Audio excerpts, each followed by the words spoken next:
Hello.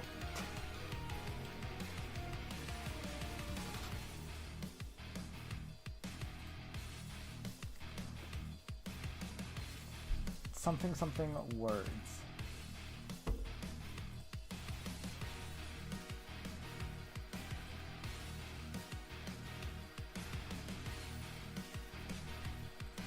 Boo.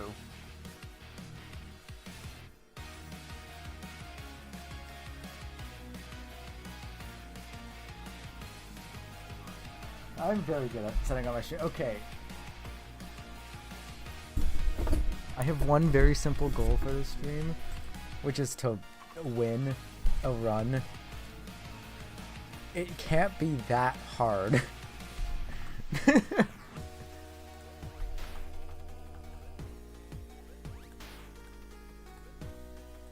It's just one run. Okay, I beat Full Sun Eclipse 8 earlier today. Infinite damage is really strong. I just need to do Seeker. Again, how hard could it be to win a run? Literally in the run I did right before this, I died to a Gilded Elder Lemurian. I got reduced. No, I died to a Magma Worm, but it's pretty much because of the Gilded Elder Lemurian. It brought my health down to 4 in one attack. It hit me once. I love Gilded Elites. They're so fun and cool and well balanced.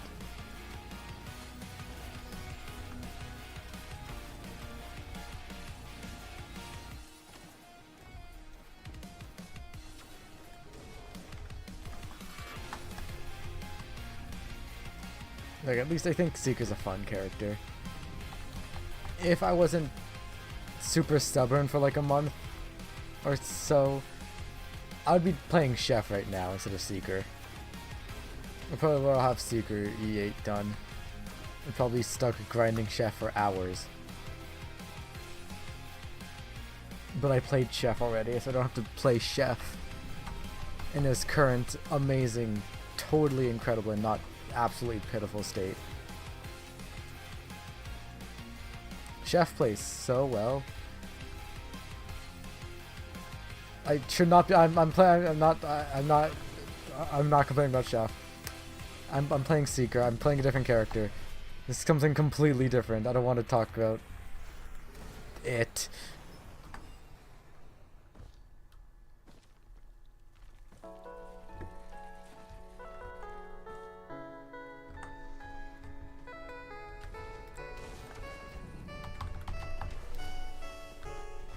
Seeker's fun. I like playing Seeker. I just kind of wish that her attack rate was faster. Her primary is so slow. It's horrible.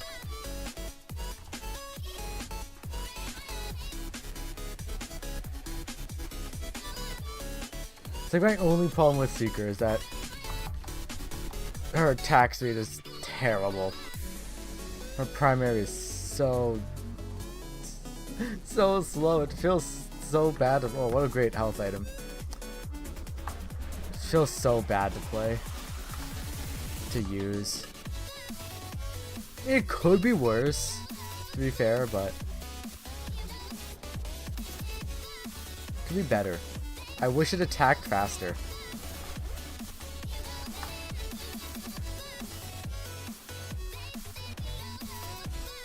What doesn't help her that their slow attack rate is her long cooldowns. All of her cooldowns are super long. Even like her secondary, the default one is I believe 8 seconds.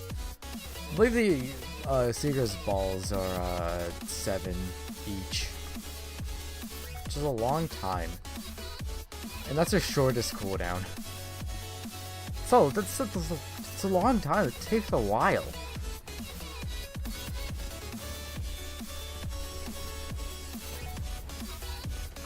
So it's good damage, but I think both of her secondaries have some big problems. like the Soul Spiral, despite kind of just being better, makes it so that you really need to rely on having a run built around Sojourn to work. You need repulsion armor plates. You kind of just need a bunch of repulsion armor plates, but you need like a few of them. It's like early game you'll need one. For like the first 2 stages, you only really need one. But when you get to like the moon, you're gonna need at least 6, which is quite a bit. Say I had no printers. No printers. Actually, that's about it. I just didn't have any printer. I couldn't like get any repulsion armor plate. What? How? What?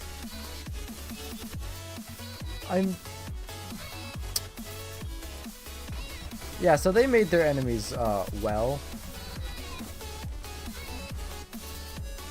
Yup.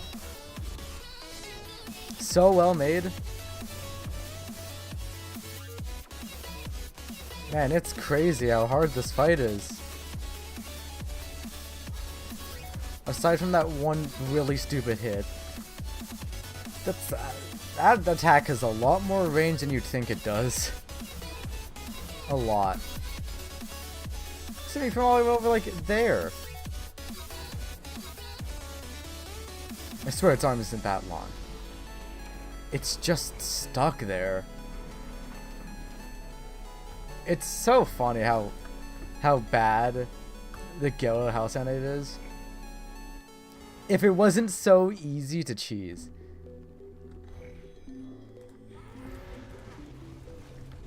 If you needed any more than like a decently sized ledge to stop it, if it actually had pathing, it would be unbearable.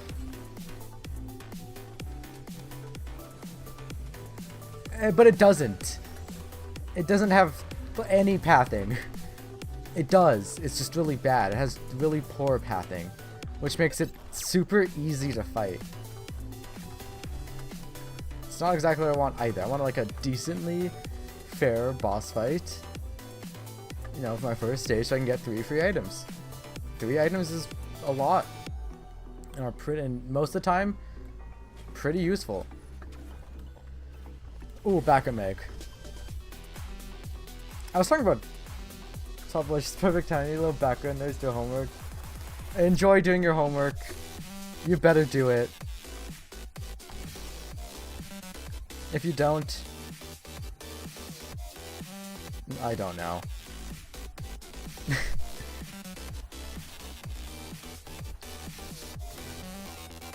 Speaking of school, I was forced to present a project in front of my class today.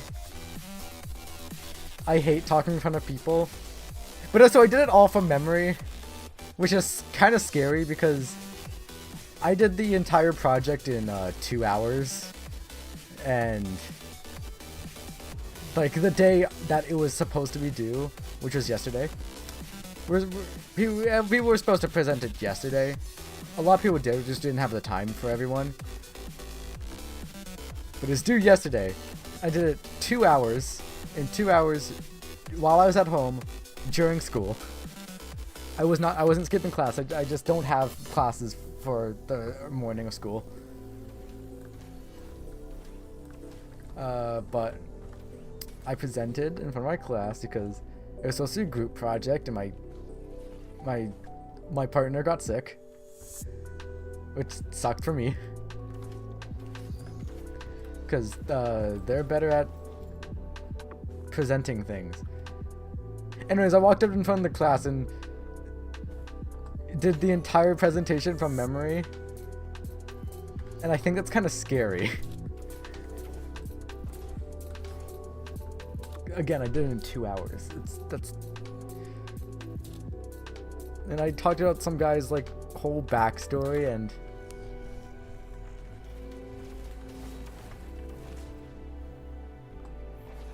I think I have ADHD. No, they actually did. It's actually like, look, I got proof. They were at school yesterday, and they were really sick.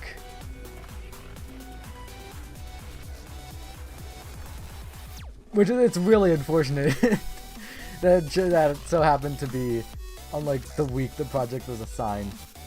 I mean, he wasn't here when the project was assigned either, but I kind of just like roped him on to be part of my group because he wasn't there, and he's my friend, and I care for my friends,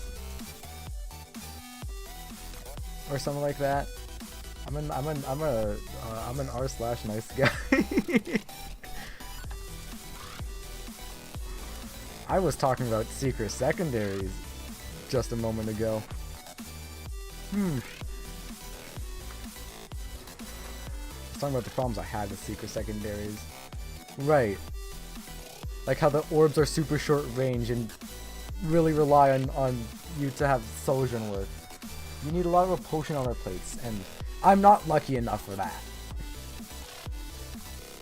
The primary is the default secondary. Like Unseen Fist or something. Unseen Hand. My bad. I'm a fake fan. This move isn't bad for burst damage, but you really need backup megs for this move to work. Because its cooldown is so long. 7 seconds. 7 seconds is a long time.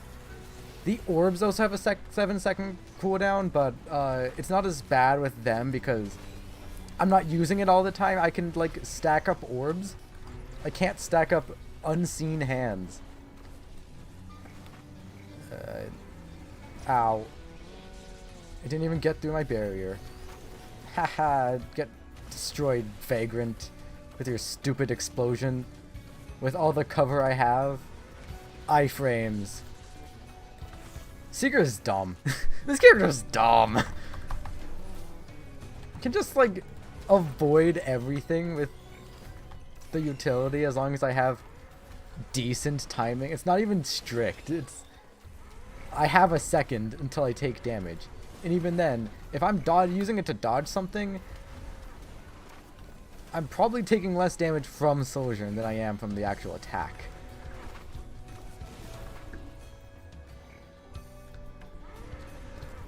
Even on Eclipse 7, when I fought the Alloy Worship unit for like the first time in Eclipse. Hook run level power creep, I swear. Yeah. I can't believe they thought it was like a good idea to make you immune to literally everything. It's so dumb. Like, I'm fine with it, you know, you can avoid enemy damage. Like I like the downside of it, of where after a second you take a bunch of damage. See, it would work better if it wasn't so easy to prevent it, or to mitigate it. All I need right now is one more potion armor plate, and the damage is effectively nullified.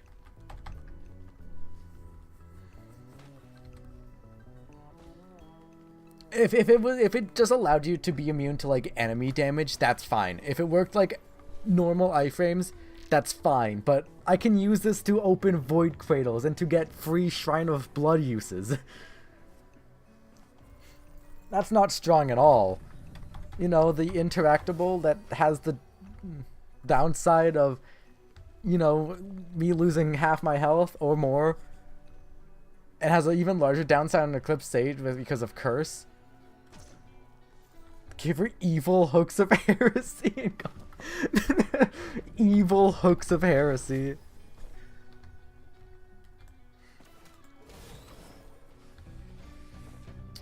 That's a funny way to... Oh, so... I need to fact check you on this because I'm a real fan. And I look at the wiki way too often. The item you're looking for is, Strides of Heresy. I'm sorry, I'm joking. That part's... Okay, what I said was true, but...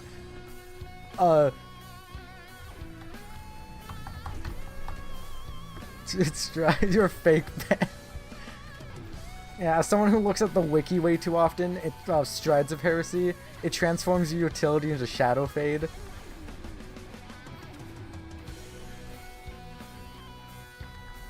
I think I have a problem.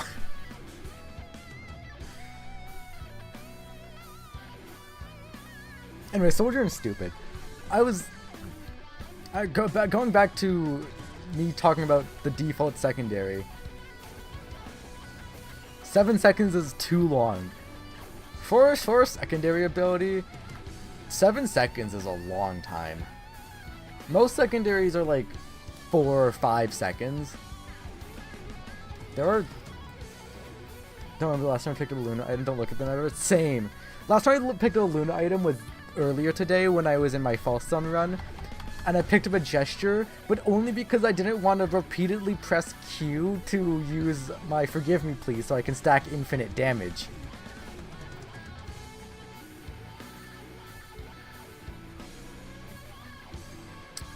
I'm trying to search for like... What's a secondary cooldown that's longer than 5 seconds? I honestly don't know. Engineer. Engineer's mines, I believe, are 6 or 8. I can't remember. Birdies is 5. I have a chance stall. I have a higher chance of getting reds. It's not like I got the 1% chance. I could get a boss item. I don't know if you actually can. According to the wiki, you can, but I've never seen it, so fake. Fake news, actually. I was talking about something. Oh, right. X says no. Odor. I think Engineer's the only other character to have a cooldown that's longer than 5 seconds on their secondary.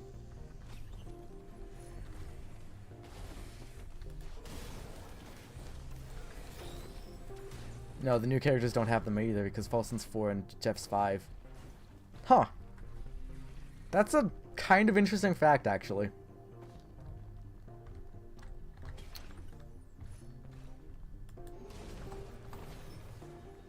But what saves what makes what makes Engineer's Mines or Soul Spiral like not feel super horrible to use, or like what makes it feel like its cooldown isn't that long is that both of them have multiple charges. Right, and the Mines have 4 and Soul Spiral has 3. I don't know why they like insist on having like 3 charges on most of their charge-based things. I hate that Chef has 3. I said I would. I said earlier that I wasn't gonna talk about Chef, but I hate that Chef has 3 charges on its primary because it shouldn't. Dice should have 4 charges. If they have the charge thing, it should have 4. Like every other character. Just don't break your consistency for Chef. This character's bad.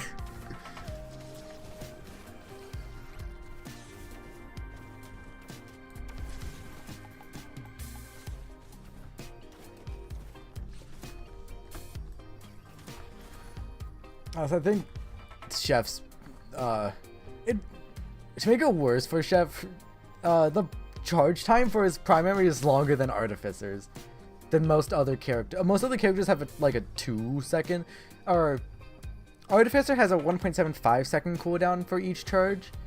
I believe Multi has 2 seconds, but it recharges all at once. Chef rework. I really hope so. I want Chef to. I wish Chef was good. I love Chef.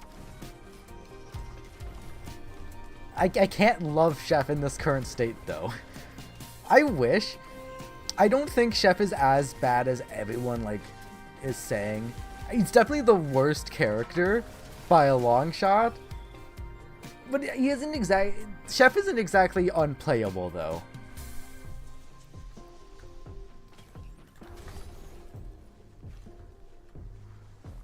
Sure, its primary sucks. I like 3 charges. Also, the fact that it has a longer cooldown than Artificer has a 1.75 second cooldown on her primary. I believe Moti has 2. Again, recharges all of them. And Bandit is weird. Chef has less charges and has a 2-second cooldown for 1 cleaver. Which is just so much, it just feels so much worse. For Moti Scrap Launcher, having the 2-second cooldown is fine. Because overall, it is shorter than, like, considering how many charges it restocks at once. But it's overall shorter cooldown per, you know, ammo. Right? With Bandit's reload is quite smooth and feels great and awesome. I don't have to look at numbers when it's missing ammo. And like with Artificer, it's fine because it's reasonably short and like that's Artificer's whole gimmick, cooldowns. Artificer's thing is that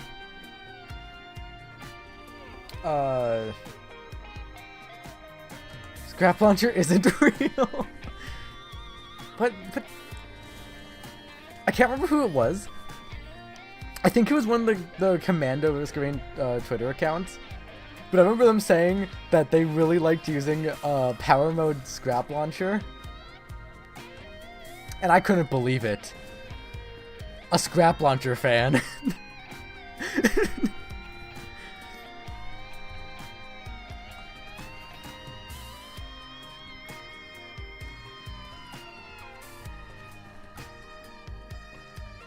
There's 2 things that shocked me there. One, that someone likes Scrap Launcher, and one, someone genuinely uses Scrap Launcher. I like Scrap Launcher's idea. I like how it recharges. I like that it recharges all of its stocks at once. I like the idea of having an AoE thing. The problem with Scrap Launcher though is kind of a similar problem with Plasma Bolt actually.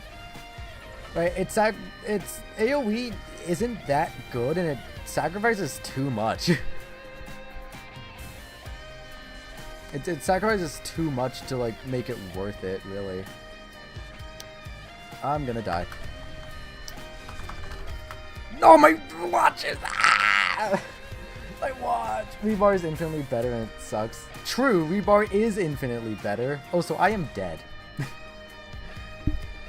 I am back from the dead. I forgot. Shrines of Shaping are stupid. I hate them so much. It's not the inherent idea of having a shrine that gives you an extra life. It's more of the fact that there are 5 ways to revive people in game now, and that's too many. I don't need 5 ways to revive someone, please. I'm dead again. Clearly I needed it. Clay enemies are too hard to fight. I really don't like how there's so many ways to revive people now. I think having before any of the DLCs, having DOs was fine. Take up 3 chest slots. Yeah, that part's also annoying, but I don't really care about that part. Like, you could get super technical within, like, oh, it loses you so much, which it does. But when I look at something, I don't care about its credit cost. I care about what it does. Right? Like, does it benefit you? Yes, it does. I guess. But it's in a super boring way. Having DOs before the DLCs, having DOs is honestly really good. Having a revive item, something as kind of a safety net, was, you know, pretty good. Yeah, and it was cool. Wow, that's so unique. It really isn't, but wow, it's so cool. I get to be safe. Right, Servants of Void adding the larva, I think was also fine. Having a void version of it, I think that's cool. I think its gimmick is cool. Right, giving you an extra life, but supposedly at a cost. That's cool. Most void items are super good, and most of the time it really isn't that bad. Until you have like lens makers or bands.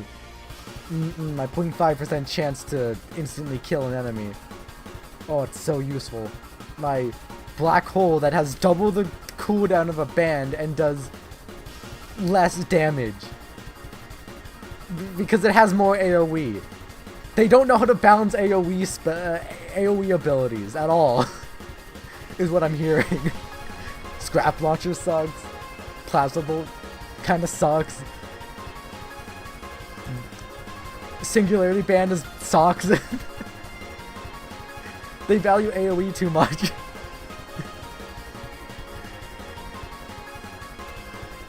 Honestly, it's quite shocking how bad Singularity Band is. Having it deal 100% damage because AoE is honestly kind of stupid. Not their greatest play.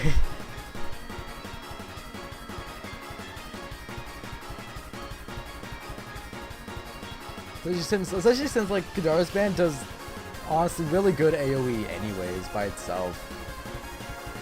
Ooh, Glowworm Pinner.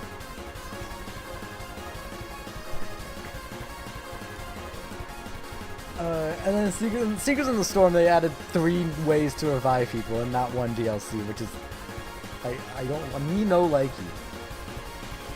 I think Seekers Revive is cool. I like it. Because it's a gimmick attached to a character. And I have to be I know that they're changing it to work better in single player, to work at all in single player, which I think is a neat idea. Having it tied to a character makes it better. Making it so that Singularity is good as an item. It feels like replace your bands with ruins if they have different item. Yeah, I think. Yeah, if they didn't make it a void item, if they didn't make it corrupt bands, I think that Singularity Band would be a decent item. Yeah, having double the cooldown of a band makes it so much worse. I think the idea of having a super AoE thing is cool. It's not exactly a damaging. It's not exactly like a damaging item. Like, no, it's not as much as actual bands. It's supposed to be a more of a utility kind of item.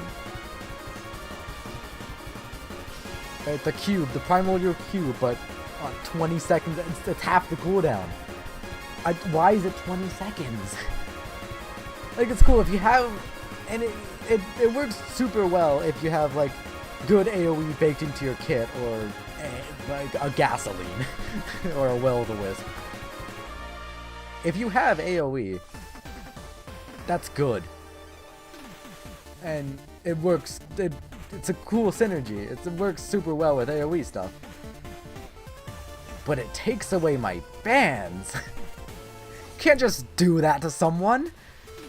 You know what that does? It cripples them. It reduces their damage by a lot. Bands are strong. Like, undoubtedly, they're super strong.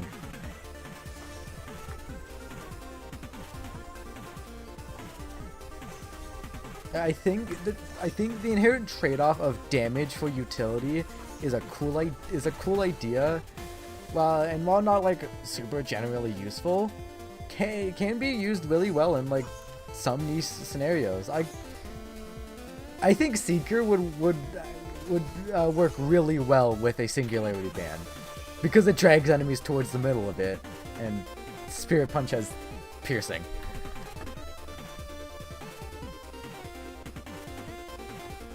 Do you like Dr. Pepper? I like pretty much anything. I'm not good for like, you asked me if I preferred something over something else. If in terms of like foods or drinks, I would not be able to tell you what, because I kind of just like I like everything. I'll consume it if it's in front of me.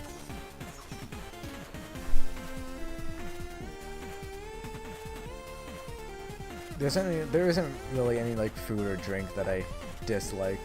I missed a chest I'm throwing. Oh my god.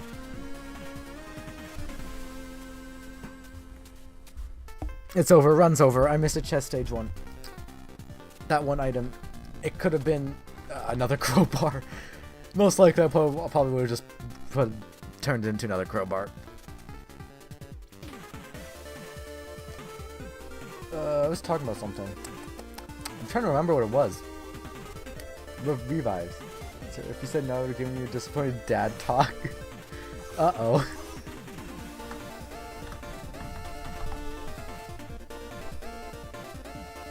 Why? Because I have different tastes than you? No! No! I thought I was accident! No!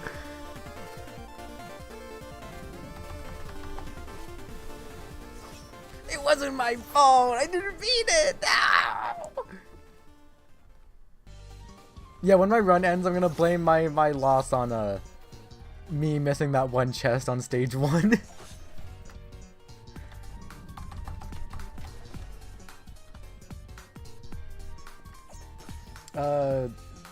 I keep forgetting. Revives. I don't remember what I was talking about. Something I was talking about Seeker. Right, I remember now. I think Seeker's Revive is cool.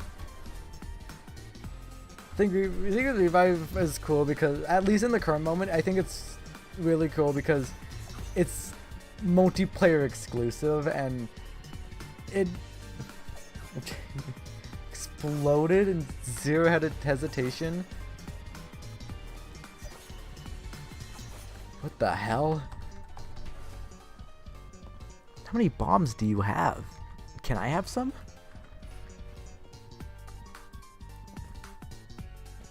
Anyways, I like Seeker's Revive because I think it makes Seeker a really good character if you're like introducing someone to the game.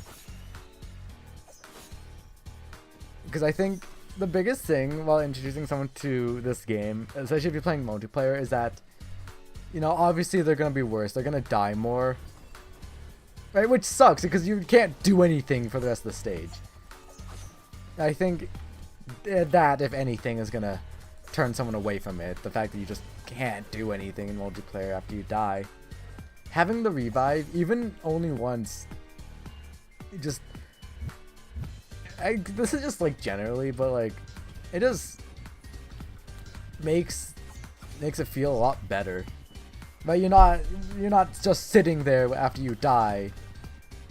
Or you're not just like sitting there twiddling your thumbs, doing, I don't know, being bored, I guess. Doing something else, not paying attention to anything. Having the revive allows you to play the game. Gasp. I could never imagine doing that.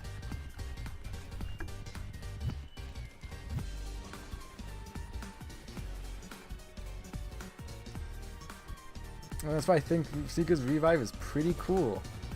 And I think Seed of Life as a revive also works because it has like a bit of risk to it. I am speaking well today. It has like a kind of a bit of risk, right? You have a revive, right? You have a second chance at life, but it's taking up your equipment slot. You could have better equipment, right? Then Seeker's Revive is great because sometimes your friends from dying early and disliking the game because they have to wait. Exactly.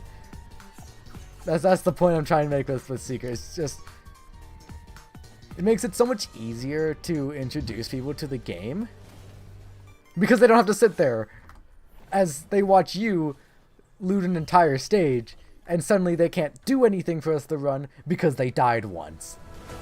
As our friend who's an idiot, it's great to be able to revive them so it's not a solo run. True. But I think Seeker's Revive is amazing. I think Seeker is is a great support character, amazing in multiplayer just for that like extra safety net. As long as Seeker doesn't die first. Which Seeker doesn't really have a horrible time surviving. It's not like she's super... Oh, that's a goat hoof spinner. I should turn all my items into goat hoofs. I should lose all the damage I have for movement speed. Who needs damage anyways? One more. Okay, I think 8 is enough. 8 goat hoofs enough. I want my watch and I want my two remaining crowbars. I don't want to risk losing my watch. Is basically what I'm saying. I don't want to lose my watch. Something. Oh yeah. The Seed of Life has a cool idea because it's an equipment. You can't hold multiple equipments. Unless you're playing multi with retool, you can't hold multiple equipments. So, the Seed of Life kind of forces you to make this decision. Do I want revive, or do I want... This run's gonna go great, yeah, because I'm printing all my stuff into movement speed. Look, they can't hit me anymore. I'm not gonna get any curse. Ew, I hate knockback Fin. Never mind, run ruined. I have a knockback Fin.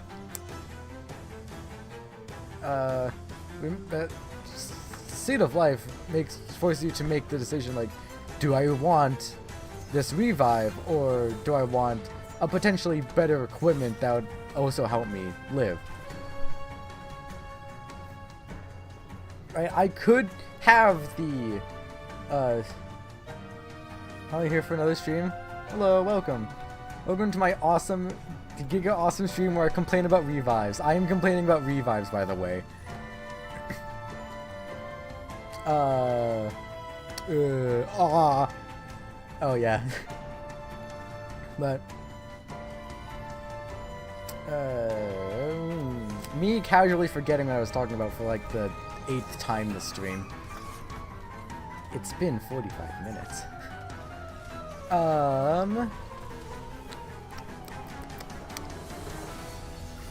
Trying to remember what I was talking about. I know what I was talking about. I'm just trying to remember what...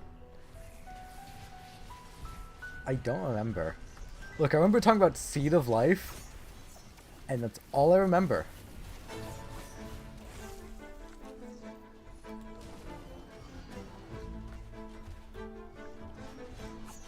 Oh.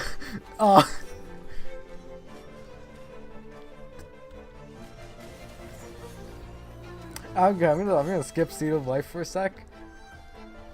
I like Seed. I think Seed of Life is a cool idea because it's an equipment and not a passive item.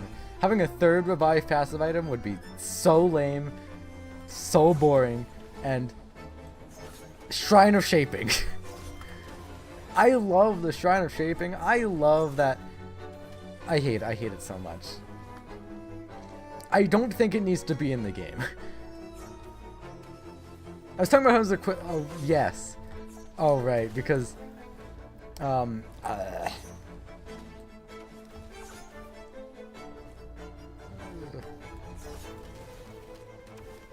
because, right, you could have better equipments than Seed of Life. There are better to have. And it's not like...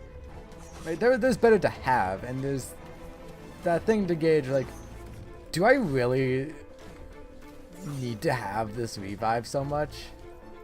Right, over something else, right? I could have...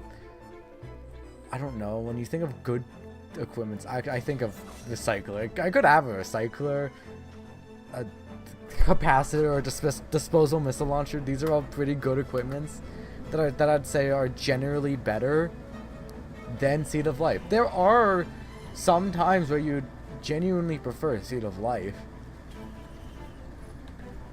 but it's definitely not something where it's like, oh, I don't like this as much as my current equipment. Bye. It's definitely much of like, do I need it though? Am I gonna die this stage? There's a shrine to the mountain on this stage? Oh man, I could've got an extra item. Okay, I got another thing to blame when I lose this run. And then the Shrine of Shaping. That's something. It exists. It sure does. And it doesn't need to. At all.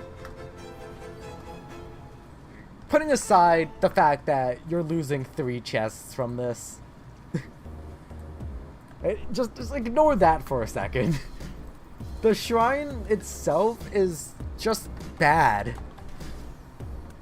Okay, technically it's a good effect. Like, putting it on paper, like, it's a good effect. Objectively, having an extra life is obviously really good.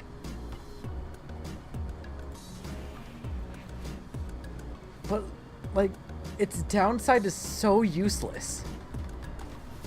Having such a free way to revive is just so... That's 2 ways to runs. I know. I have like a bit over 1,000 hours in this game. 1,363 hours in this game. I've almost gone Eclipse 8 on every character. How the hell am I so bad at... How the hell am I so good at missing exactly 1 item? I think that's the funniest part, actually, that I'm missing exactly 1 item. It's not like, oh, I just missed a bunch of chests because I didn't check over an area. It's... I'm literally missing out on 1 item.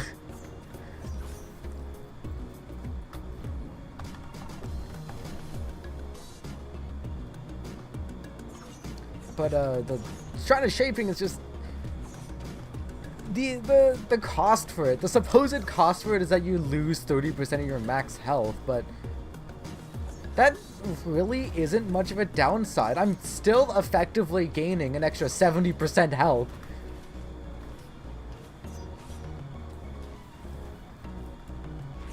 Right? It's not exactly, it's not like, it's 30% of my health isn't life ruining. No shrine should be. I mean, Shrine of Blood can be, but that's if you use it in a bad situation. True, I forgot it does that. Yeah, it takes from everyone. But it also gives everyone the extra life. Honestly, my biggest problem with it is that there's no downside. There's no inherent downside to it. Again, ignoring the fact that it takes up 3 chests worth of credits. There is no real downside to using it. Other shrines have a downside. Even ones that are like free to use. A Shrine of Combat has the downside of you potentially dying because of the enemies that spawn. Right? The same applies to Shrine of the Mountain. Right? You are getting an extra item out of it, but you are risking your life. Right? The teleporter will be much harder. Right? Shrine of Blood has the cost of a ton of your health, but it gives you a lot of money to compensate.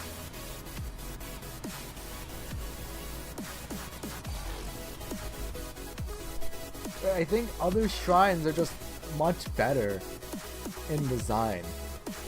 Something like the Shrine of the Woods is kind of just a healing aura. It's like a good healing aura outside of Eclipse 5 and higher. But like almost no healing is good in E5. Right, but it also has the cost of money.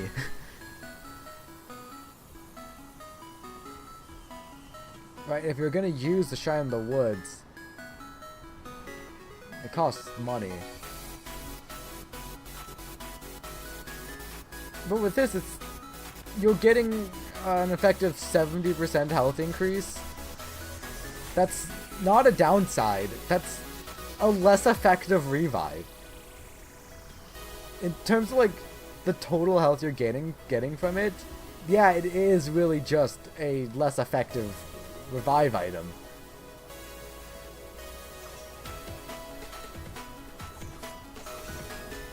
Because all your debuffs get removed after when you revive. Most of your buffs, actually, I feel like there's just any status effect, buff, debuff. Although for some weird reason, when you revive a Seeker, you keep what you... Sorry, not... you keep one stack of Tranquility without actually having that stack of Tranquility. So, Seeker actually gets worse after revive. Ignore the fact that you're not getting Saving Grace anymore, as that is tied to your stats. Like, the effectiveness of your other abilities are worse after you, if you revive as the Seeker, which is kind of funny.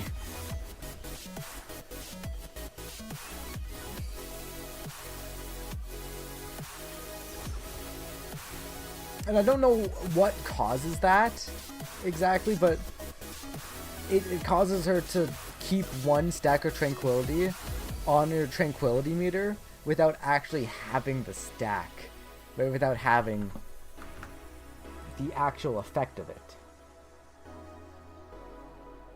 Which is dumb and stupid. So after you revive, you can have up to 5 stacks of Tranquility. That's how we start at 11 p.m. Still you shower and off school. Okay, have a good one. See ya.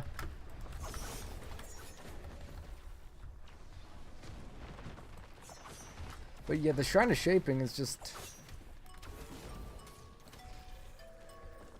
It's not like... It's not notable or anything. It's an extra life, I guess, but... It just does it in such a boring way. Oh, and then I forgot to mention this, but it also makes you completely immune to everything for... Just like Seeker Sojourn, it makes you immune to actually everything for like 2-3 seconds. Which is a long time. And that's absurd. I don't know why it has that added effect. It is such a temporary effect, and most of the time it doesn't even matter anyways. But why? Why have that? You already have a shrine that straight up revives people. Why do you need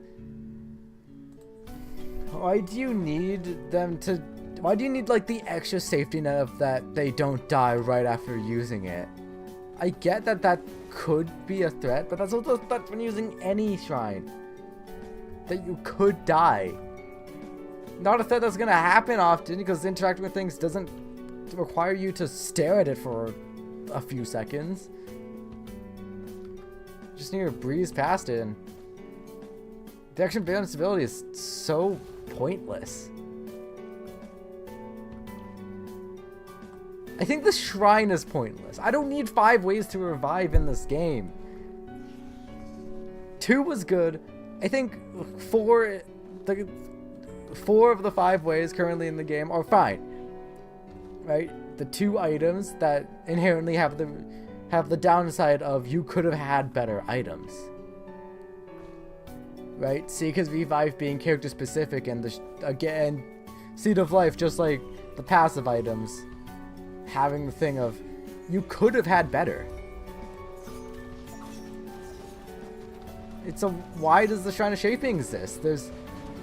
What makes the revives interesting is that outside of their just safety net, you are losing something of potentially better effect, right? Or they're locked to Seeker. But the Shrine of Shaping, it has the downside of moving 3 chests, which is so much. Right, I'm losing... I know I said ignore the credit costs, but that is the only downside of it, that it's so expensive to spawn. Right? It takes a lot from a stage to have this Shrine of Shaping. And it's like when I... And the downside is just bad because I'm losing 3 items on an item effect for a stage. I'm losing 3 items that could potentially save my, like, that could potentially just, like, carry the run. Or at least, at the very least, help a decent bit. For a revive for the stage, I would rather have 3 permanent things than have 1 temporary. I actually, I think they should just remove the Shrine of Shaping. Again, I don't need 5 revives. That's too many.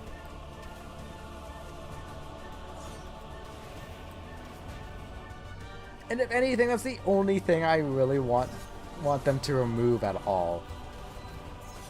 Like, yeah, a lot of the stuff in this DLC is not good, to say the least.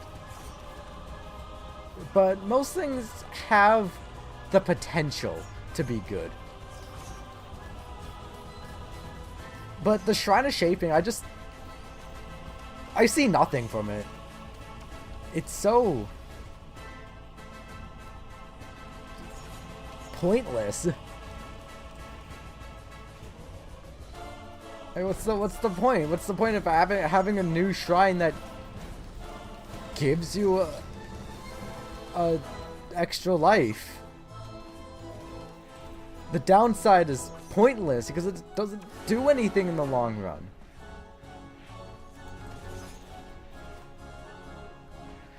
Right? The cost of it just being there is pointless because it's just unreasonably too much.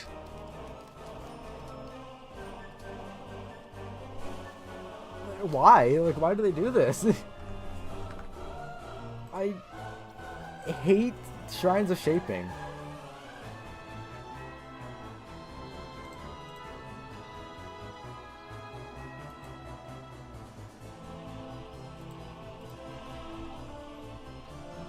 And the Shrines of Shaping are the only thing in this DLC that I, like, actively hate. There's a lot of stuff that I don't really like, but, like, the Shrine of Shaping is the only thing in this DLC that I just don't see anything from. There's nothing good that comes from this. Again, what's the point of this? What is the point of it? Please! I get it, you want your game to be easier or something. Right? Better for new players, but there's other ways to do that. There's more interesting ways to do that. Items! Not a shrine that revives you.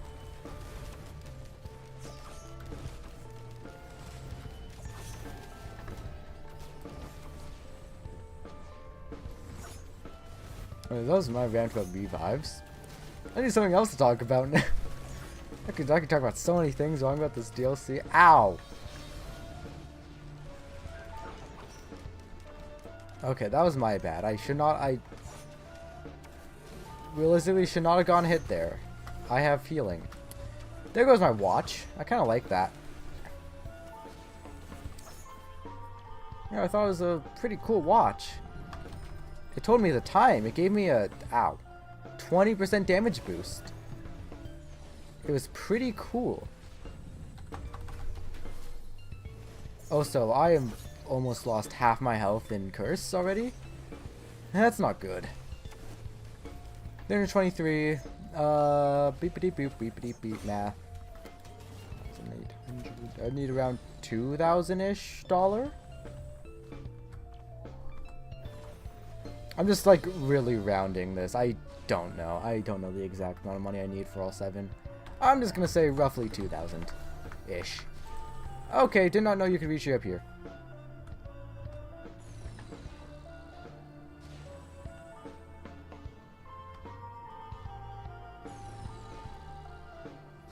As long as I keep moving in a direction, I'm fine.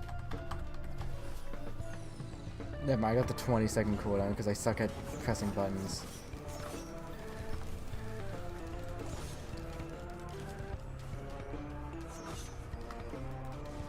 Man, I love how tanky guild elites are. Oh, it's so cool and awesome, and I love guild elites. I want guild elites gone. I hate these things. I mean, I know they know they're reworking them. They're reworking both the elites. Both the elites they introduced in this DLC are absolutely horrible. It's kind of ironic for Twist elites too, because a large part of this DLC was looping. Right? They put a lot of detail, they put a lot of effort into post-loop things that aren't going to be used.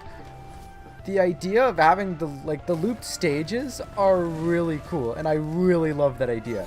Having unique variants for stages when you loop is really cool. I really like it. I'm never going to loop. I already hated looting before. I hated loot. I didn't like looping before, but now it's just, if I loop, I'm probably just gonna die anyways. Cause the twist elites just, they spawn and you're dead, I guess.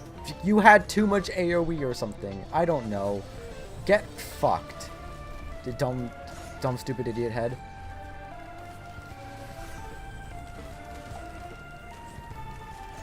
And it's like, what makes it worse is like, I don't know why they thought that was a good idea either. It like clearly shows like how it's like they were rushed. I get it. It also shows like how like little they at least like understood how the game would function. Like guild elites are super tanky and do way too much damage, and I think the inherent idea behind them being a tougher elite, right? It spawns later, right? But it's tougher, and the idea of it stealing your money, I think, is a cool idea.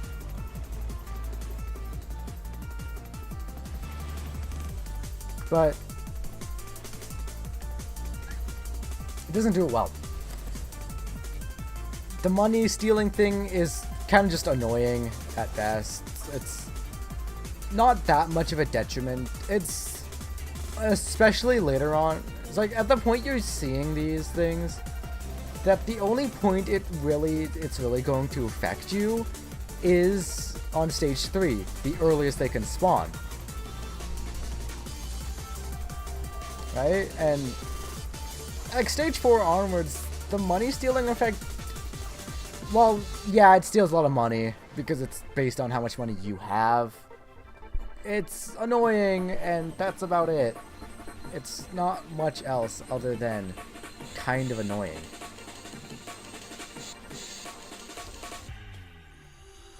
Like, the main problem is that they're so tanky. They have double the stats of a normal elite. Like twist elites or not twist elites, but post loop elites also have like extremely stupid stats. They're super tanky and they do a ton of damage. But what makes twist elites, or I keep saying twist elites, what makes post loop elites a lot better is that you don't have to face these things. You don't have to loop, right? You can if you want. Again, don't have to. I personally don't. I never loop. I hate looping. Right? Looping is the kind of thing where it is only do it if you feel like you have to. Right, because unless you're having there to have fun, or you think you need to loop to have a better run, there's not really a point for looping. It's extra items, and you know, it can lead to super broken runs. That's cool, that's awesome, but the same time, is it? Especially with the introduction of Twisted Elites into the game. Just why? Because it kind of just defeats the whole point of looping, and it removes what makes... It removes a lot of looping just generally. It's like, when you're looping, you're probably gonna have good AoE. It's something you should have.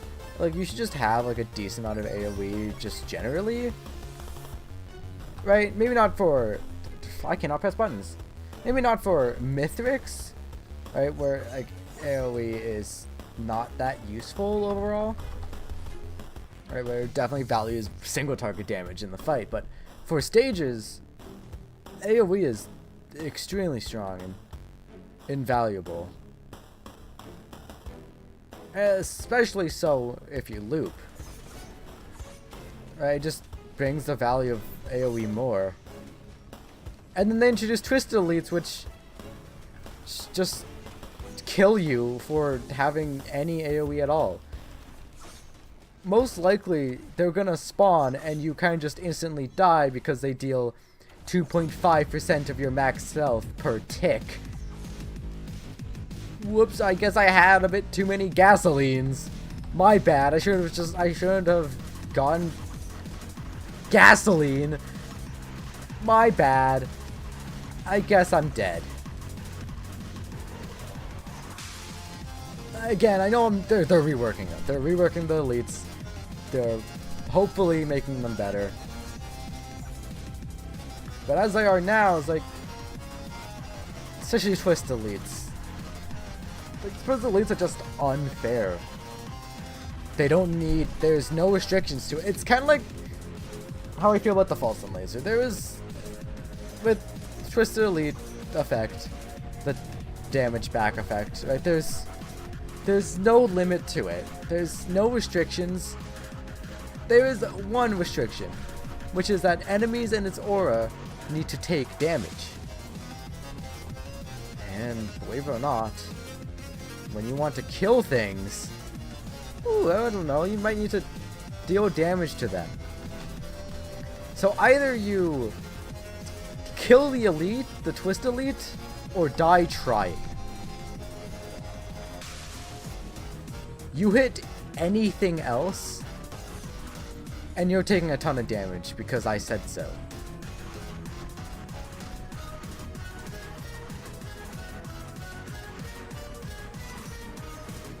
Right, there's no, doesn't need line of sight. It can go across the map. Right, there's no restriction like that. It just hits you.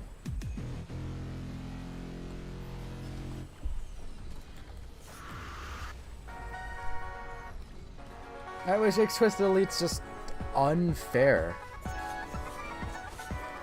That's a Void Touch Gup.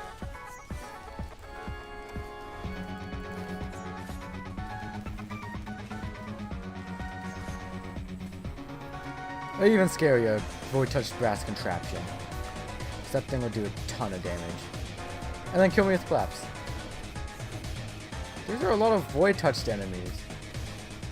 Like, I know I haven't been killing any of the Void Infestors. That's because I can't. This run, not that great, actually. Not that great right now. Obviously, most of the time, your runs are not going to be good. Your runs are not going to be good by stage 4. Absolutely not. Again, most of the time, sometimes you enter stage 4 and you just delete everything, but find that most of the time, stage 4 is a struggle. Always. Again, not always, but usually stage 4 is a struggle to get through. At least the start of it. Later it gets better because of how much you're getting on the stage. Right, and I think generally if you beat stage 4, you're most likely going to be able to beat stage 5. Right, and it's, to be fair, it's like, stage 4 is meant to be like This huge stepping stone, right? It's supposed to be a huge difficulty spike. Right? But you get more items! Right? Stages are larger, they have more credits to spend on interactables. You get more. Right, but as a trade-off, it's a lot harder. Enemies are tougher, right? Like super strong, especially considering that like the extra scaling that happens, you know, when you complete teleporters. Right, I'm only half an hour into this run and already at the highest difficulty. Not true. They're only a quarter way through the max. But it's like the last like visible difficulty. Man, Shrines of Chance suck. So it feels like they made Shrines of Chance pay out a lot less. I doubt that's true, but it feels like it.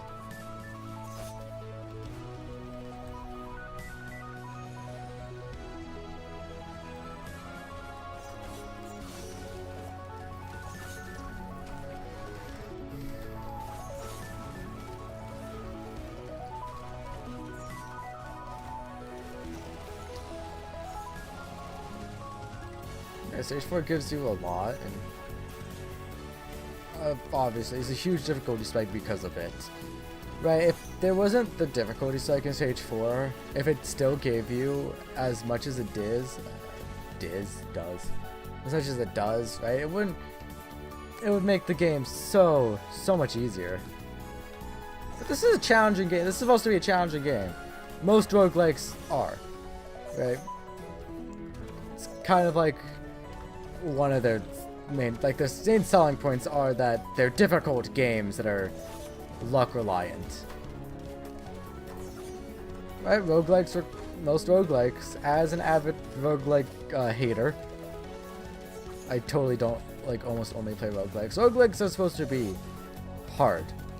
They're supposed to be difficult to learn. Right, this is luck dependent, but I find with a lot of roguelikes, most roguelikes, there's always a way to like mitigate the luck you need. It's awesome that games provide that. It's awesome that roguelikes provide that. Just right, if you have enough skill, you don't need to rely on luck. You could as much, because I think no matter how good you are at a roguelike, you're always gonna need to rely on some luck. Right? It's not always I just win every run because I've played this game for hours and I know how everything works. It's well, yeah, it helps a lot. I swear I saw something you can barrel. It helps a ton. Honing your skill in a roguelike helps you a ton with getting, with beating runs consistently. Ooh, I like runic runs. It's a good DLC item, but you're never gonna remove the luck factor. If you get unlucky enough, right, you can lose a run, no matter what. I think, despite what anyone could tell you, right, there isn't any situation in a roguelike where every run is winnable.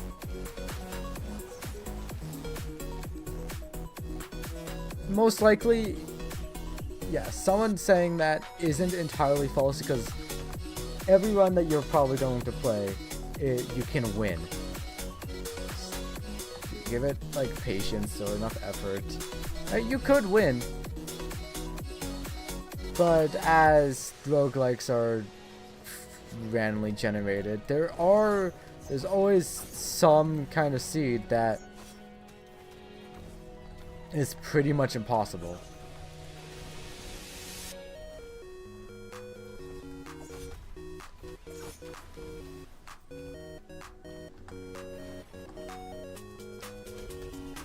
And now I run out of things to talk about. What do I do now?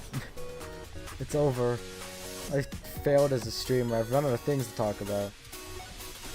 With all my, like, 2 viewer. I don't know how many people are watching, but I don't really care. If I was streaming because I wanted views. Oh, lame. That's kind of boring. That'd be so stupid. You're streaming just to get, like, views, just to get super popular. That's lame. You're sad. You've got to have some kind of, like, sad life or something. I stream because I have fun. I stream because I like showing the things I like. I need to show more of the things I like. I need to work on a video. I keep reminding myself of this every day. And yet, I never do it.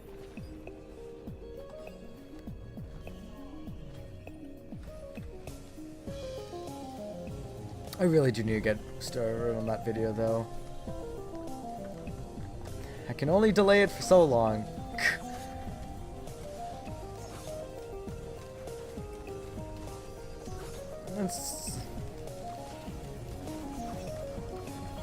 I don't know, it's the only reason I haven't... I think like the biggest reason why I haven't actually been doing anything for my Brutal Orchestra video is that I feel like I just had too much ambition for it. I set my hopes too high.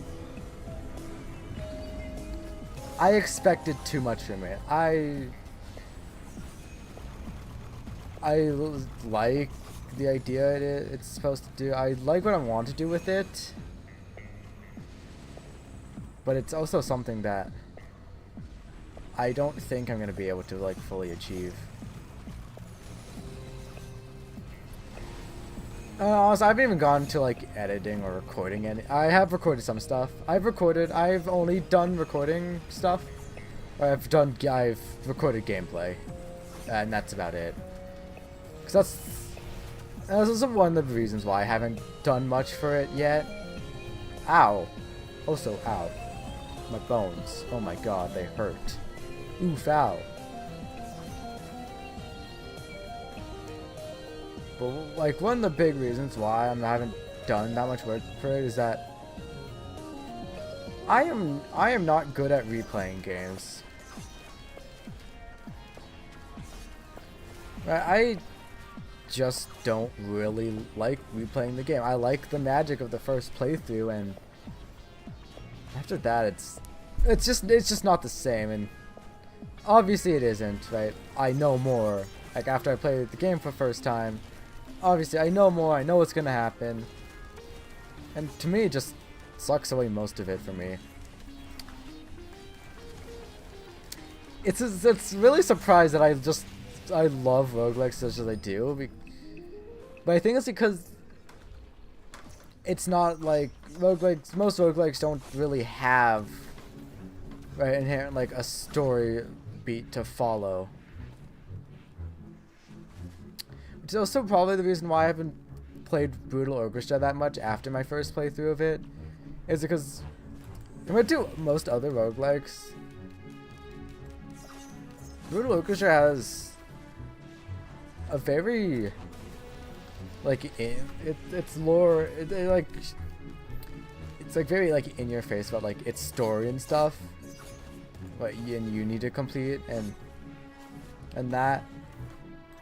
And you know, replaying through it just isn't the same.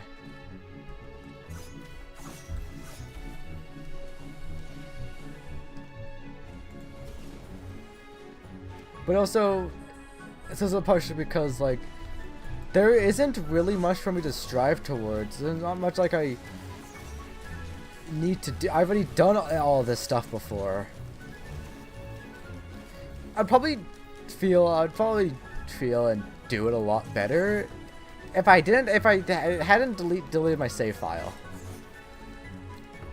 which in hindsight was a really stupid idea, because I really shouldn't have. Right, did need to get a new file for to get the start, get early gameplay of it and stuff, but the problem with it was that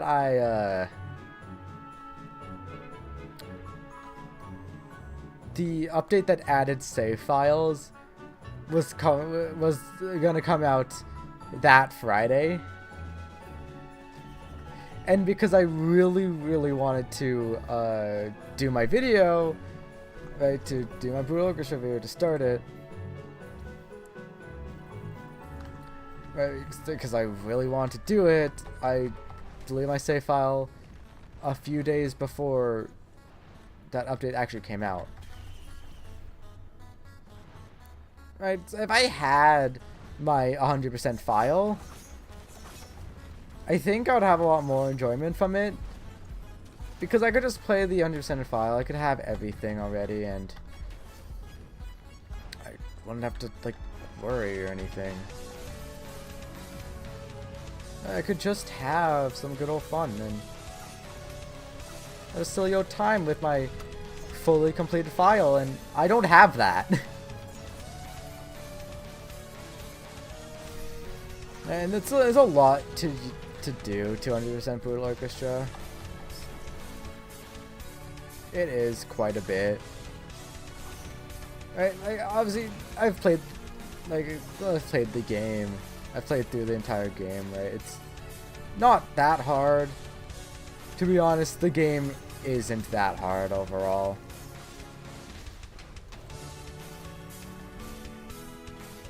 It's its main gimmick as a roguelike. What makes it really interesting is also what makes it super easy. I love the idea of that. The gimmick of this turn-based roguelike is that you see everything. Right? You see what the enemies are gonna do, you can see what you can do. Right? Everything is revealed to you.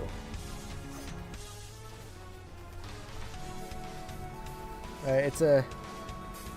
You can see entire enemy movesets from the get-go, and I think it's cool.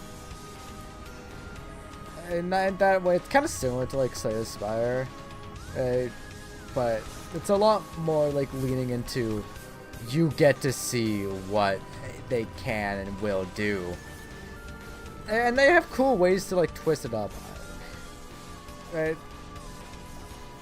And the cool ways to force you to strategize with it. My favorite example, my favorite way to mix up the gameplay of it is the confusion passive, where what it does is that it hides what they do. It isn't used a lot throughout the game. There aren't a lot of enemies that have confusion, or that give it, but when they do, I think it makes fights a lot more interesting. Because, right, hiding what they can do is a tough challenge. It's a tough challenge. Right? It doesn't change the fact that you can still see what they can do. I think why I like it so much is that you can still see all of their moves, what they can do. Right? You don't get to see what they are doing, but you get to see what they could be doing. Right? And Brutal Orchestra has a really cool boss fight centered around confusion. And I think it's a really cool boss fight, because despite in how inherently luck-based the confusion status is, the boss fight, the Ouroboros boss fight, has a really cool way to make it so that you aren't just randomly killed. By giving it another, it works because it has another passive, Forgetful, which makes it so that it can't use It can't use any move that it has already used in its moves. It can't use moves multiple times, essentially. It's a lot more complicated than that, but what it does is that the enemy can't move moves over. It can't use its moves again until they used every move. So if the Ouroboros only has 3 moves, so once it's done its first move, it can't use that again until it's gone through the rest. Right? And then there's an extra thing that adds like more strategy to it, where they also like to make it again more fair. Make it so that the other thing is that they can't use the same move twice. It seems like at first glance it's kind of pointless. Like they already can't use any of their moves until they've used everything, but once they used everything, once they used their entire moveset, so once the Ouroboros has used all 3 of its moves, it can wait without the restriction of it can't use 2 moves in the same consecutively. Without it, on that 4th turn, when all of its moves are available, it could do anything. Right? You have no idea what it can do. It will do one of 3 things. You don't know. What makes the restriction of it can't use 2 moves in a row? What it does is that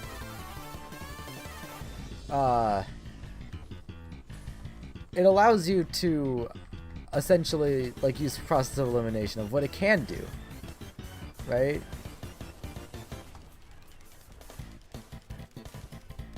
So if it were used, say I could just say all of its moves right now. It's like, say it used its big damaging move, right? And it used all of its moves before, right? This is the 4th turn. It can use almost all of its moves again. And the strategy with that is figuring out what moves it has left, because it used its big damaging attack, which means that on that turn, when everything becomes re-available, it can't use that attack again.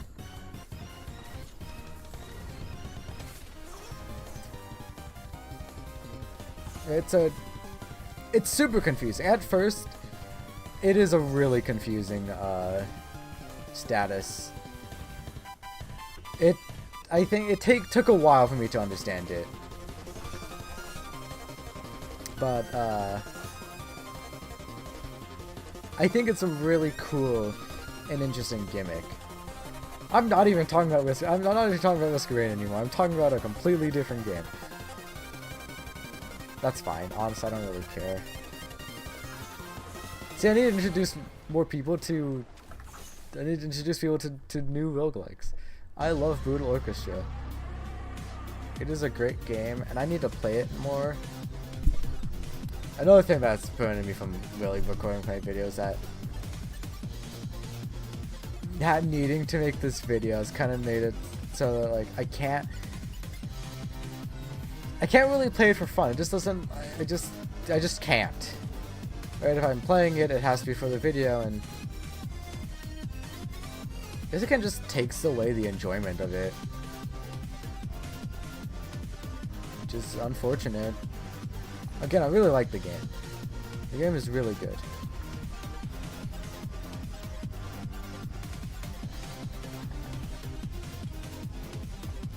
But I do need to I do need to work on it, and I do need to finish it eventually. Right, not immediately, but at some point I will. And when it releases, it's probably going to be the best video on my channel, just because, just mainly, oh my god, that is Gilded Scorchworm. That is horrifying. Mainly because it's going to be the highest effort thing on my channel. Easily, because I am putting so much effort into it. I'm planning to. Ow. Yeah, Gilded Scorchworm isn't a horrible boss fight or anything. No. Why would it be? This only sucks. This is horrible. I'm gonna be inflicted by random burning all over the place. Scorchworms are evil. I hate Scorchworms. I think all the enemies that were introduced in Secrets of the Storm is annoying. In some way, they're annoying, and I don't really think any of them are super well designed. Right. Halcyon Knights are stupid and don't need to use their animations to hit you or something. It's really odd. Their melee attacks, like a lot of enemies, there's a lot of other enemies that do this. Right? Gups, Blind Vermin, again, a lot of melee enemies kind of do this thing where... What? How did I... Sure. I think it just clipped out of the map. It dug too low and fell below the map or something. I don't know. And I already forgot what I got from it.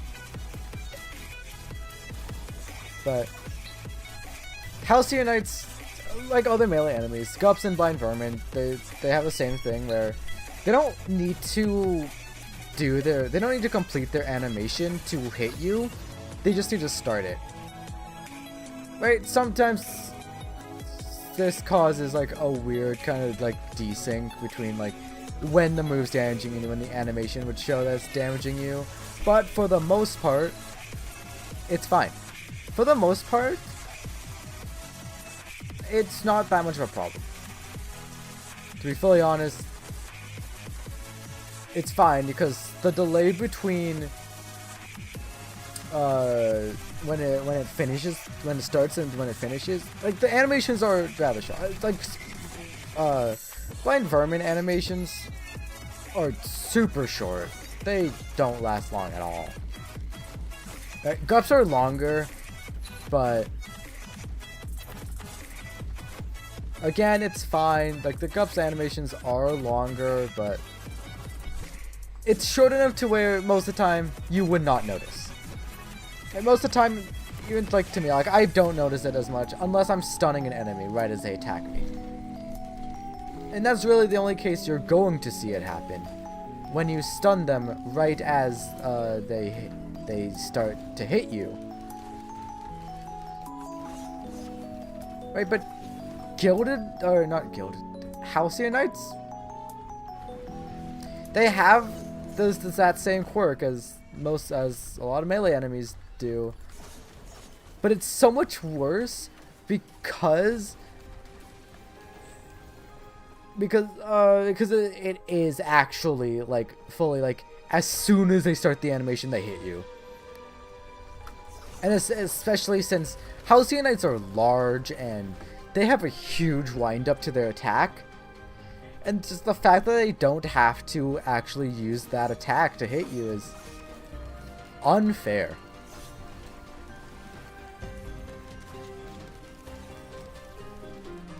It just feels unfair. Not all melee enemies have this quirk. It's only a few of them. Like parents don't.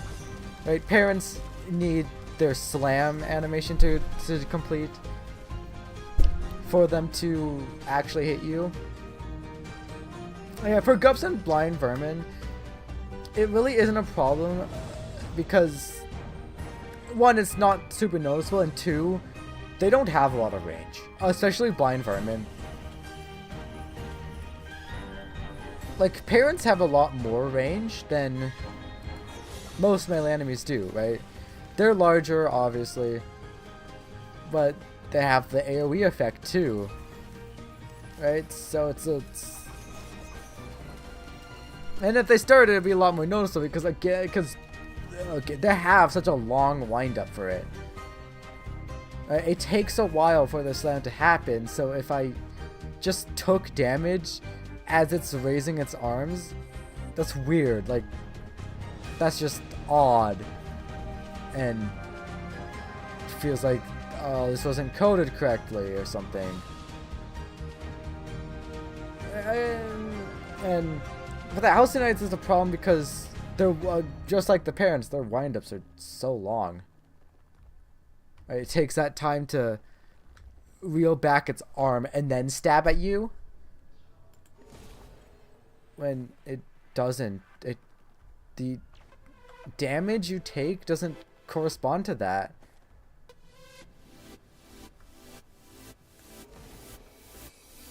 And really, the main problem is stunning. Despite how little they get affected by stunning, I think it is just like stunning effects that do it, though. It's like a lot of, they kind of just like cancel the animation, right? They still throw out the damage, I guess, but it's weird. Halcyon Knights are just kind of like poorly coded. I don't really know how else to explain it. It's just, there's more too. Like their slash attack has the same issue too, where they don't really need to complete the animation for it. Also, the stab has like a lot more range than it. I don't think it's a really good telegraph because it has a lot more range than it looks like it should have, and it has a lot more range than you would predict it to have. I kind of like the idea of having it be longer range with its extendy arms or whatever. But it has like a very misleading amount of range.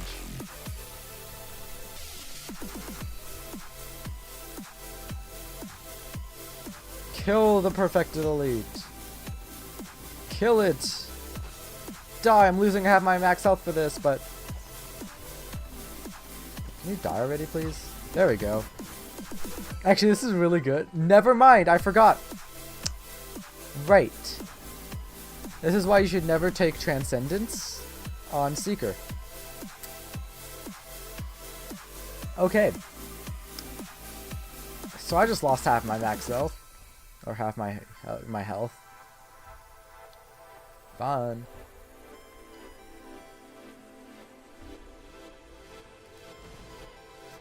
And like, their best attack is their laser attack. Right? It's super well. It's super well telegraphed. Right? The extra beam hits are honestly perfectly fine because it's not like they have. It's not like they have much variance on where they're going anyways. That's a clover. I don't really have luck-based effects. I have a runic lens, an electric boomerang. ATG would be good. Crit effects. Unless it takes my ATG. Never mind. Harvester Scythe. Rose Buckler. Oh, I guess I have a use for its Nintendo Bobble. That's a shame I lost on the lost the ATG. I was really hoping I wouldn't take that. But it's fine. I'll make it.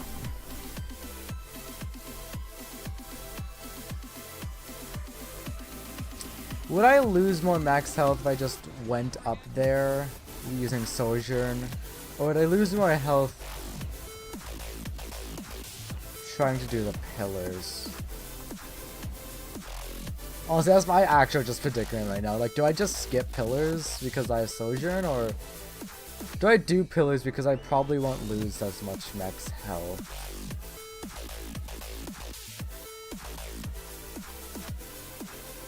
I think I might just do pillars. I think I'm reasonably fast enough to where I'm fine without them.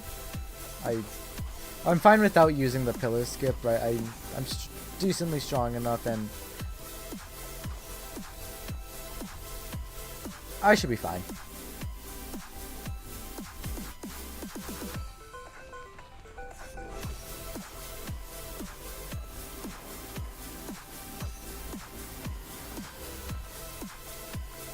Actually, I'm not gonna do the Pillar of Soul. It's a bad idea. I don't have enough upfront damage to deal with the orbs. That's my main threat, the orbs. The orbs are scary. I have been struggling with dealing with them so much recently. I don't know why, but stupid lunar orbs. And yes, they're called orbs. I don't care that, like, most of the time they're called, like, exploders or something. They're orbs. They are orb. They're just little orbs with legs. How could I not call it an orb? War banner? No. Oh my god, a backup meg. I'm saved! No, but actually a backup meg is really good. Oh, I'm perfected. Oh, cool.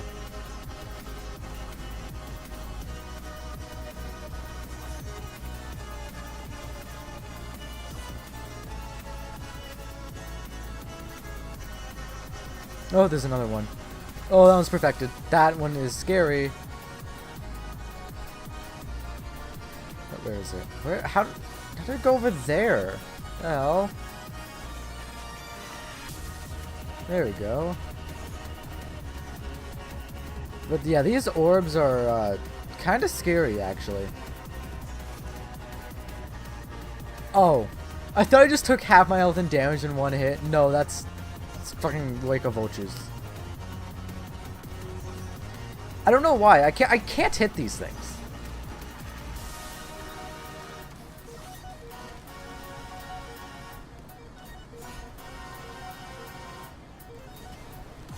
Like, their movement is just really weird. Like, most enemies are rather predictable in where they move, right? They just try to strafe around you, but I think that's what the orbs do as well, but they're fast enough to where they kind of just like, it kind of just like seems like they move randomly.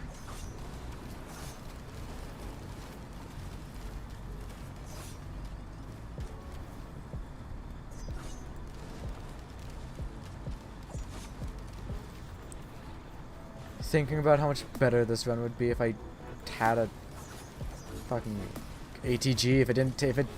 If the clover didn't take my ATG away from me. I got a polyloot. Never mind.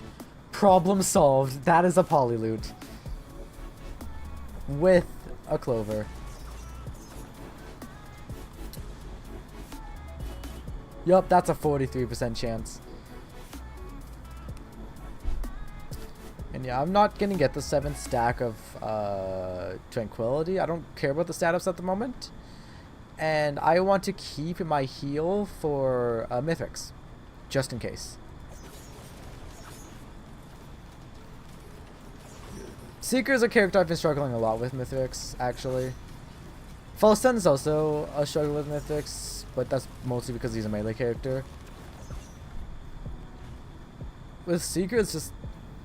For a burst character, Seeker doesn't have that much upfront damage, actually. That's why I don't really see Seeker as a burst character. I see Seeker more as a support character, a utility character. It's just support. It's her special. It's the meditate.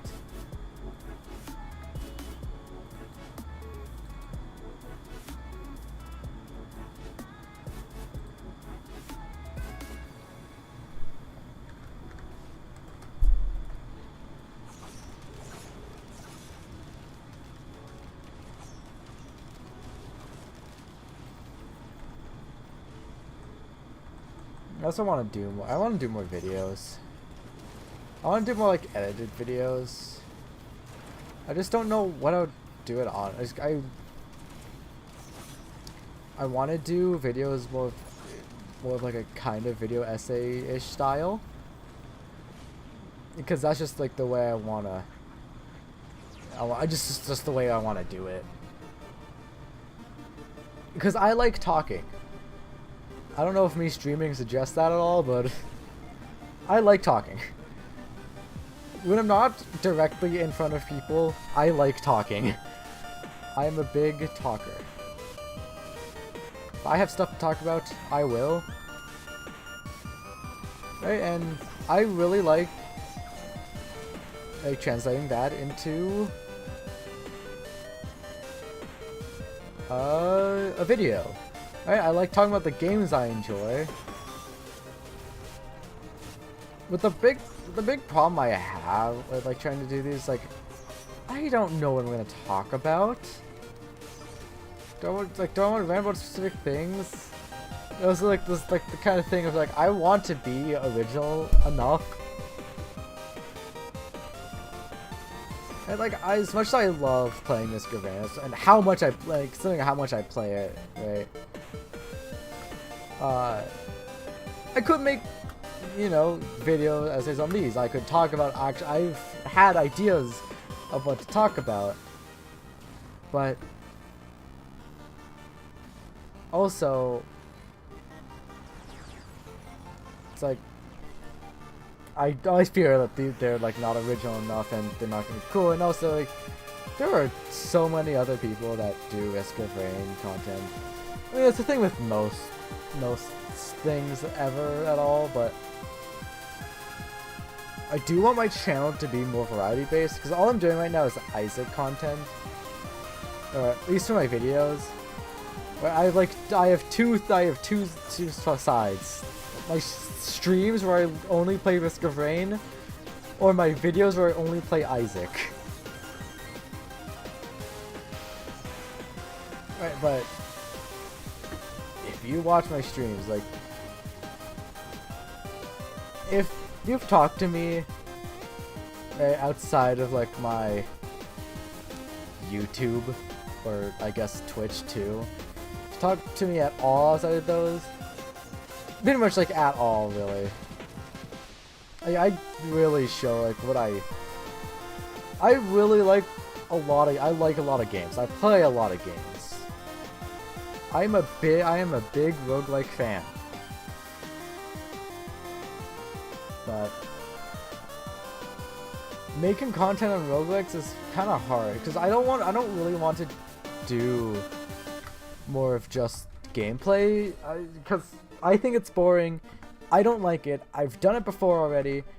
I don't want to do I don't want to do stuff like my old content where it was just like me playing game, talking about stuff like a stream, except I'm talking to no one and I'm just kind of staring at my screen trying to stay on topic about something because I thought, ooh, this would be cool. I think what I did, my old content, was boring, and I don't like that. I think it works for streams, and I don't think it works as well for videos, right? Stream highlights would be cool, but I don't get people at all. I don't get people talking in my chats or anyone watching. It's because I'm not popular, obviously. It's because I have like 50 subscribers.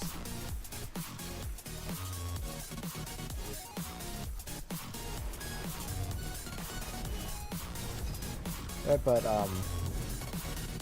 like stream highlights would be cool, but I also don't think my streams are entertaining enough for that.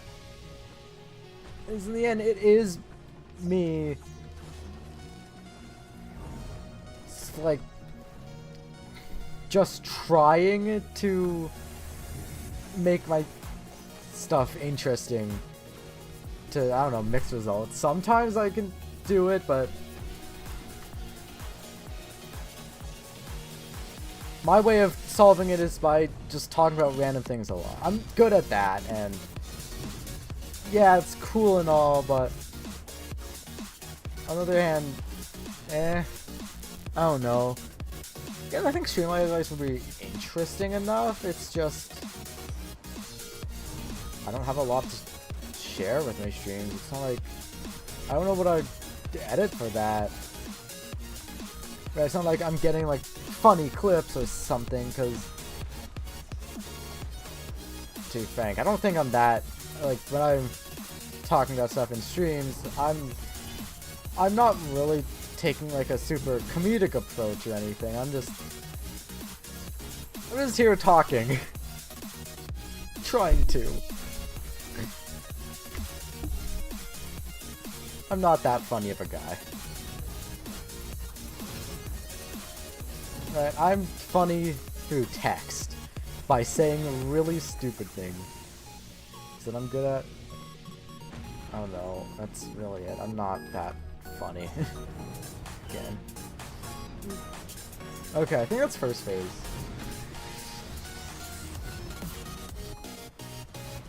Okay. Lost a bunch of health from that, but I should be fine.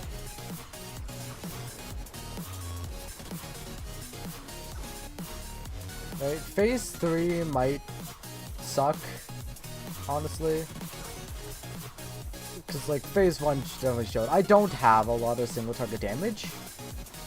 Something Seeker struggles with a lot. Seeker doesn't have amazing single target. That one is just spinning around. What? Okay, sure. Okay, buddy. Yeah, pal. Yeah, I don't have a lot of single target damage against fast targets. I can't deal with. I think that's just something with my gameplay generally. I just can't deal with fast targets super well. I'm slow. I'm slow. My reaction time's slow. My gameplay is slow. Right, so I can't deal with fast things. It's why blind vermin to me are such an annoying enemy. Because I can't deal with them. I don't have the reaction time to effectively deal with blind vermin. Right? And generally speaking, they're not really that bad of an enemy. They're not super threatening. They're just annoying. Again, I just can't deal with it. They're too fast. Especially in Eclipse. Right?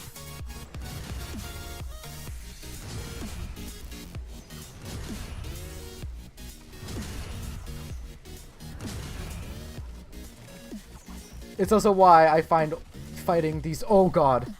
That's why I find fighting these orbs such a struggle, too. It's because. Oh my god! That was unfortunate. That was just unfortunate timing. That sucks.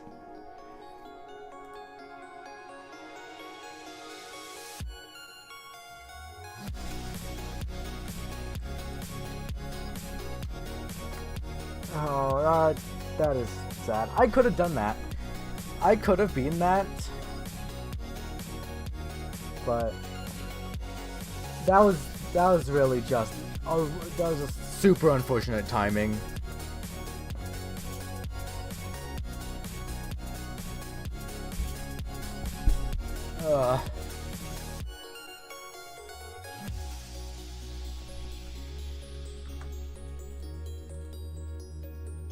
Probably gonna end my stream now because there's only like 2 runs, but that kind of felt demoralizing. That felt bad. Goodbye. Have a nice day. I'll stream on like Thursday or something.